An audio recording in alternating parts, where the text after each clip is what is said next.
Olá a todos, bom dia, boa tarde, boa noite, boa madrugada. Espero que você esteja bem. Vamos dar continuidade, pessoal, ao nosso conteúdo de geografia que nós trabalhamos nas aulas anteriores, que diz respeito às categorias geográficas, tá certo? Vamos passando aqui, isso aqui a gente já viu, né? A gente falou nas aulas passadas de paisagem, que remete a tudo que nossa visão alcança, né? Vimos os tipos de paisagem, as paisagens naturais e as humanizadas. Também vimos, fizemos um teste, né, de olhar, comparando paisagens antigas e mais atuais, certo? Do mesmo espaço, no caso. Fotografias antigas e atuais, melhor dizendo. E aí a gente também falou do espaço, certo? O espaço tanto natural quanto o espaço geográfico. E finalizamos com lugar, né? Então vejam que até aí nós tínhamos falado de três conceitos importantes para as categorias geográficas: paisagem, espaço, lugar. E hoje vamos falar de mais dois para finalizarmos esse assunto e no final trabalharemos algumas questões, certo? Região. O que é uma região, pessoal? Eu coloquei aqui até o mapa do Brasil regionalizado, né? 5 regiões geográficas que nós conhecemos o Brasil.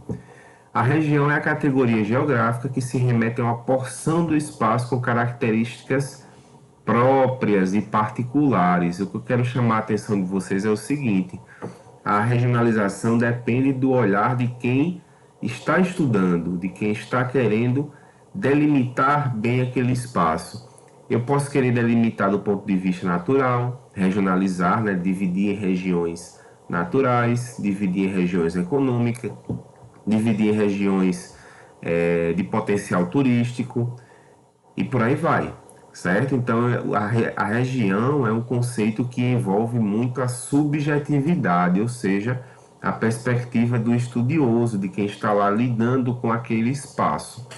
No caso do Brasil, nós temos 5 regiões que facilitam o nosso entendimento do país a partir de características próprias de cada região. Essas características são tanto do ponto de vista natural quanto do ponto de vista de desenvolvimento socioeconômico, certo? Então, o Brasil já teve várias regionalizações, isso é tema para uma outra aula, mas a regionalização que prevalece no nosso país até hoje é essa, né? Então, nós temos 5 grandes regiões: região norte, nordeste, onde nós estamos, centro-oeste, sudeste e sul, para dar um exemplo aí para vocês dessa regionalização. E aqui eu coloquei o significado de regionalizar, né? Não se assustem com a palavrinha, a definição dela é bem simples, é dividir o espaço geográfico em regiões. E aí vem a perspectiva subjetiva que eu acabei de mencionar, né?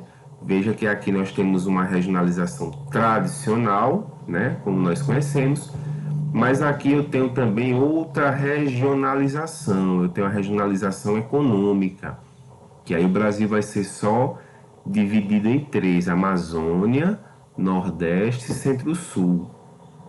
Isso foi proposto por vários geógrafos e discutido muito, por exemplo, por Milton Santos, né? Região concentrada e por aí vai, que é a região mais desenvolvida do Centro-Sul. Vamos em frente. Aqui nós temos um exemplo, né, de como a regionalização ela pode ser diversa de acordo com a perspectiva, com o critério que se utiliza. Aqui eu coloquei 4 mapas da Paraíba regionalizados. Esse aqui é do Tribunal de Contas, ó. Municípios por divisão de autoria e relator. Você veja que aqui é o trabalho que é feito pelo Tribunal de Contas, né, da Paraíba, do estado. Então você tem aqui várias divisões regionais, primeira, segunda, terceira, acredito que vai até a 12ª aqui, né? Então vejam que aqui eu tenho um critério administrativo do tribunal, certo? Já aqui eu tenho um mapa de potencialidades turísticas, certo? Que aqui eu vou dividir, por exemplo, a faixa litorânea, né? As regiões mais interioranas do estado. Então aqui eu trabalho a perspectiva turística. Já aqui eu tenho a regionalização da questão da saúde, certo? As macro-regiões, ó, macro vem de grande, né? Macro é grande região, micro é pequena região, micro-região, macro-região, certo? Então, aqui eu tenho o critério da saúde. Vejam que a regionalização não é algo estático, não é uma só coisa para todo o espaço. Ela varia da perspectiva do órgão que está trabalhando, ela varia da perspectiva de quem está utilizando o mapa daquele espaço e por aí vai, tá certo? Então, regionalizar é dividir o espaço geográfico em regiões, tá certo? Vamos para frente. Território é o mais complexo, é o que envolve mais questões de todos esses que nós trabalhamos, porque ele é um espaço que já tem uma complexidade natural, uma vez que o território envolve posse, envolve fronteiras, envolve administração, gestão, né, desse espaço, envolve conflitos com outros entes políticos, envolve a soberania e por aí vai. Eu coloquei aqui essa imagem para ilustrar, para vocês verem como se constitui um território. Né? Eu coloquei o mapa mundi aqui representado pelas bandeiras de cada país e os seus respectivos espaços territoriais. Né? Por exemplo, essa bandeirinha aqui é da Argélia, um país lá do norte da África. Aqui na Europa eu venho para a Espanha, aqui eu venho para a Rússia, Cazaquistão, China, África do Sul, Angola, né? Então, Tanzânia. Então, eu tenho aqui várias representações de soberania dos países, dos estados nacionais, certo? Então, o território é um espaço muito mais complexo. Isso aí, gente, vocês vão estudar melhor nos próximos conteúdos, ao longo de todo o ensino médio é trabalhado esse conceito de território. Como são esses cinco, né? Esses cinco conceitos, paisagem, espaço, lugar, região e território, são basilares, são fundamentais para que você compreenda como se desenrola a geografia, como a geografia acontece na sua prática, no seu dia a dia. Muito bem? Então, o território, vamos lá entender, ele é um espaço complexo, por envolver todos esses fatores que eu acabei de citar. Vamos para frente. Aqui nós temos uma imagem, né, de uma fronteira, de um controle de fronteira. No caso aqui me parece Brasil e Uruguai, né? Então você tem que ser submetido quando você atravessa de um país para outro ao controle de imigração, certo? Eles vão verificar qual seus documentos, qual sua finalidade de entrar naquele país, se é para viagem ou trabalho. Tá certo? Isso é uma forma também de coibir a criminalidade, mas também é uma forma de controlar quem entra e quem sai, da mesma forma que os produtos que entram e que saem. O que acontece muitas vezes é que muitas pessoas entram de forma ilegal nos países, né? Isso é muito comum em áreas, por exemplo, que não tem fiscalização. Devido às fronteiras serem muito grandes, muitas vezes, nem todos os países instituem uma fiscalização rígida na fronteira toda, né? Então, isso é uma questão que envolve também a política entre os países. E agora, na questão da pandemia, nós temos visto, né, muitos países fechando as fronteiras, né? Por exemplo, o brasileiro não pode mais, nessa pandemia, até que se melhore a situação, passear, por exemplo, aqui no país vizinho nosso, a Argentina. A Argentina fechou voos com o Brasil, né, devido à questão da pandemia, que está muito grave aqui, muito pior, inclusive, do que ele está na Argentina. Então, a gente tem essa problemática que tem se visto na pandemia. Muitos países fechando as fronteiras como forma de controlar a questão do contágio, né, pela Covid-19. Tá certo? E aqui eu trouxe algumas questões para vocês. Trouxe alguns temas que a gente trabalhou como forma de revisão, certo? Então vejam as atividades aqui comigo, vamos lá. Observe os itens a seguir e em seu caderno relacione-os. No caso, não precisa copiar no caderno agora, só para a gente dialogar aqui nessa aula. certo? O exercício vocês vão ter depois, eu vou passar o link para vocês. E em seu caderno, relacione-os às respectivas definições. Número 1, divisão territorial do trabalho. Número 2, lugar. 3, paisagem. 4, divisão social do trabalho. 5, trabalho. 6, espaço geográfico. Então, vamos para as questões.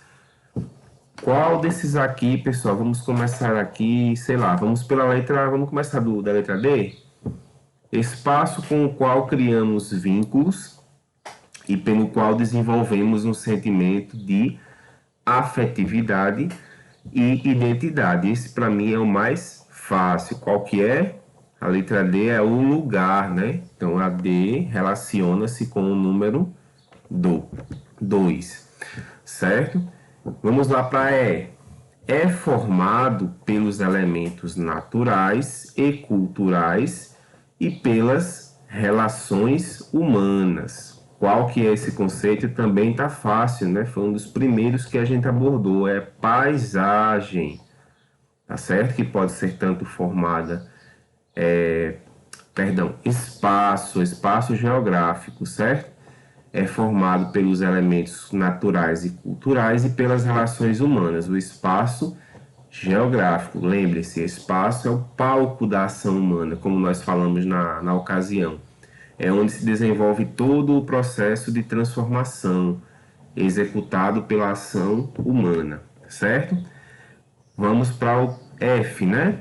Por meio dele, os seres humanos exploram os recursos do meio para alterá-lo e obter o seu sustento. O que é que nos permite, pessoal, explorar os recursos de acordo com as nossas habilidades, capacidades técnicas? É o trabalho. Então a F é o número 5. E aqui vamos para C agora, né? Constitui tudo que observamos. Agora ficou bem fácil, né? Tudo que nós observamos é o que? Só pode ser o que? Paisagem, né? Incluindo elementos naturais e culturais. B. Especialização das atividades econômicas no espaço geográfico. E a letra A diz respeito à especialização das atividades desenvolvidas pelas pessoas. Ora, a especialização das atividades desenvolvidas pelas pessoas diz respeito à divisão social, né, pessoal, do trabalho. Então, temos as profissões, os ofícios, né? Então, aqui a letra A se relaciona com o número 4. Só resta a letra B, o número 1. Se eu estou falando de divisão territorial, ó, já vem de território, né? Território é espaço, né? Então, ó, especialização das atividades no espaço geográfico, tá certo? Então, eu trouxe alguns conceitos aí para a gente relacionar, até como uma forma de complementar o aprendizado, certo? Da gente que nós tivemos nessa aula. E para encerrarmos, qual é a importância do estudo da geografia, né?